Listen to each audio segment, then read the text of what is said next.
Assalamualaikum warahmatullahi wabarakatuh. Hi class, welcome back to Science Class. Let's embrace science. Oke anak-anak, bagaimana kabarnya kalian hari ini?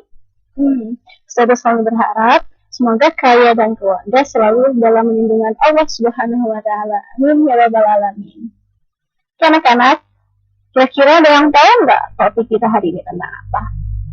Ya, siapa yang tahu? Sebelum kita membahas topik kita hari ini, saya pengen tanya nih, bagaimana atlet pesepak bola itu bisa lari ke sana kemari? Terus selain itu, kenapa tubuh manusia itu harus ada kerangkanya? Kalau nggak ada, kira-kira apa yang terjadi ya? Terus, kenapa tulang itu keras? Ada nggak tulang yang lunak? Nah, terus kemudian, kenapa bayi itu dia itu bisa ditekuk-tekuk gitu. Dan kira-kira merasa kesakitan nggak sih bayi ketika badannya ditekuk gitu? Terus yang terakhir, apakah tulang yang patah bisa sembuh atau bisa nyambung kembali? Banyak banget sih pertanyaannya. Oke, kita akan mencari tahu jawabannya di tema kita kali ini. Topik kita hari ini yaitu tentang sistem gerak pada manusia. So, sebelum saya bahas tentang sistem gerak manusia, kalian wajib like and comment di video ini dengan nama kalian. Wajib, sebagai bukti bahwa kalian sudah kalian sudah menonton video ini. Oke?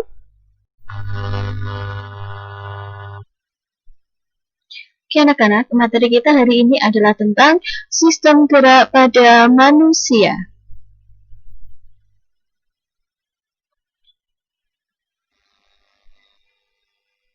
Oke, tujuan pembelajaran kita hari ini adalah kalian bisa menganalisis macam-macam tulang penyusun sistem rangka berdasarkan struktur, bentuk, dan matriks. Yang kedua, menjelaskan minimal 4 fungsi tulang bagi tubuh. Menganalisis minimal 5 sendi yang bekerja dalam melakukan aktivitas sehari-hari dan membandingkan 3 jenis otot berdasarkan bentuk, struktur, dan fungsinya. Peta konsep materi yang akan kita pelajari hari ini yaitu yang pertama, sistem rangka pada manusia itu dibagi menjadi 2, yaitu ada alat gerak aktif dan alat gerak pasif. Alat gerak aktif ini terdiri atas otot, sedangkan alat gerak pasif terdiri atas tulang, rangka, dan juga sendi. Oke. Nah, sistem rangka di sini adalah susunan dari beberapa tulang yang membentuk kerangka tubuh kita. Adapun tujuan dari rangka atau fungsi dari adanya rangka yaitu adalah yang pertama, halo guys, untuk memberikan bentuk tubuh dan menopang tubuh. Jadi, kalau tidak ada rangka nih, tubuh kita itu tidak akan bisa berdiri tegak anak-anak. Kita tidak akan mempunyai tubuh yang meliuk-liuk begitu indahnya ini ya. Oke, yang kedua yaitu untuk melindungi organ dalam. Melindungi organ dalam di sini adalah contohnya misalkan nih tulang rusuk. Ya, tulang rusuk itu untuk melindungi paru-paru. Yang selanjutnya yaitu tempat menempelnya otot. Nah, ada yang tahu otot itu yang mana? Yuk, nanti kita bahas ya otot itu yang mana. Terus habis itu tempat pembentukan sel darah. Jadi di dalam tulang kita nanti itu sel-sel darah kita itu terbentuk seperti itu. Ini adalah fungsi dari rangka. Yang selanjutnya yaitu tentang struktur tulang. Oke, sekarang pertanyaannya adalah, tahukah kalian kenapa tulang itu bisa keras? Oke, di sini kalian melihat struktur dari tulang, yaitu yang kalian bisa lihat bagian luar tulang kita itu adalah disebut periosteum. Di bawahnya periosteum itu ada endosteum. Nah, di sini itu ada sumsum tulangnya. Nah, di sini yang warna merah-merah ini adalah pembuluh darahnya. Dan kalian tahu kenapa tulang itu bisa keras? Karena sel-sel darah itu membawa kalsium dan juga fosfor yang mana nantinya akan menjadikan tulang kita menjadi keras seperti itu. Selanjutnya yaitu tentang macam-macam tulang. Di sini sudah terlihat sekali ya. Tulang itu ada yang bentuknya tulang atas humerus yang panjang seperti itu. Terus habis itu ada tulang dada, habis juga ada tulang ruas kaki, dan juga ada tulang punggung.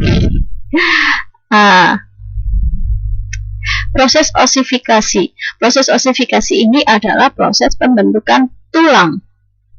Nah, ini di saat kalian masih bayi dulu ya anak-anak, itu tulang kalian itu seperti ini, tulang rawan, tidak ada yang kerasnya sama sekali. Makanya anak bayi itu tangannya itu benar-benar bisa sampai lemes banget, itu karena memang tidak ada tulang kerasnya gitu loh. Terus habis itu ini adalah terjadinya mulai daerah penulangan, jadi mulai dari tengah. Nah, setelah mulai di sini ada yang namanya sel-sel osteoblast. Kemudian sel-sel osteoblast itu berkembang menjadi osteosit, yang mana pembuluh darah pun masuk ke dalam tulang ini. Nah, kemudian setelah osteosit ini masuk, itu nanti akan menyebar ke seluruh tulang hingga penuh seperti ini. Makanya kalau kita ini yang udah mulai tua, itu tulangnya itu sudah mulai keras ya. Yang selanjutnya yaitu tentang macam-macam sendi. Ini dulu waktu SD kalian sudah pernah sedikit membahas, tapi di SMP ini lebih dikembangkan lagi. Nah, sendi itu dibagi menjadi 3, ada sinartrosis, amfiartrosis, dan diartrosis. Bedanya apa, Us? Sinartrosis ini adalah sendi mati yang tidak memungkinkan terjadinya gerakan. Contohnya adalah tulang antar tengkorak kalian. Jadi tulang kepala kalian itu antar tulangnya itu mati sendinya. Jadi nggak mungkin tulang tengkorak itu bisa bergeser-geser, itu tidak mungkin. Terus kemudian amfiartrosis. Amfiartrosis yaitu sendi kaku yang memungkinkan terjadinya sedikit gerakan, hanya sedikit. Ini terdapat di pergelangan kaki. Dan yang terakhir ada diartrosis. Diartrosis itu adalah sendi gerak yang memungkinkan terjadinya gerakan bebas. Nah, diartrosis ini adalah sendi-sendi yang sudah pernah kalian jumpai waktu SD. Ini dia contohnya, macam-macam sendi diartrosis. Kita tidak akan menjelaskan terlalu panjang lebar karena di buku ada ya. Jadi ini adalah tempat-tempatnya saja. Ada sendi putar, terus habis itu sendi engsel, sendi pelana, sendi geser, sendi gulung, dan juga sendi peluru. Jadi ini adalah tempat-tempatnya saja yang saya jelaskan. Oke, selanjutnya. Yang selanjutnya adalah otot. Ayo, otot itu apa, anak-anak? Apakah otot itu yang biasanya kita lihat yang warnanya biru-biru yang ada di tangan kita? Jawabannya adalah salah. Otot itu bahasa pasarnya adalah daging. Jadi daging kalian itu ya, yang kalian sebut daging itu adalah otot. Gitu. Jadi kalau berarti kalau kita beli daging itu sama dengan beli otot. Iya betul. Tapi kalian kalau ke pedagang pasar, jangan kalian bilang saya beli ototnya Bu, jangan ya. Tetap aja daging. Oke, otot itu berdasarkan struktur dan fungsinya dibagi menjadi 3, yaitu ada otot polos, otot lurik, dan otot jantung. Sedangkan cara kerjanya dibagi menjadi 2, yaitu ada sinergis dan antagonis. Nah, di sini adalah otot berdasarkan fungsinya dan strukturnya. Di sini kalian bisa melihat ini adalah otot polos ya. Otot polos di sini berarti dia ototnya polos, ya memang polos. Dan di sini ada intinya besar di tengah. Dan kalau otot lurik, ini dia ada kayak pitanya atau kayak zebra gitu loh anak-anak. Jadi ada lurik-luriknya gitu. Ini adalah otot lurik. Dan kalau otot jantung, itu dia hampir mirip dengan otot lurik dari strukturnya, yaitu ada ada lurik-luriknya gitu. Tapi kalau otot jantung ini dia bercabang-cabang dan hanya ada di jantung. Oke. Ini adalah perbedaannya. Itu adalah tabelnya ya, tidak saya jelaskan satu-satu. Jadi kalian bisa membaca sendiri dan insya Allah kalian langsung paham. Yang jelas adalah kalau otot polos itu dia berada di organ-organ dalam kita ya.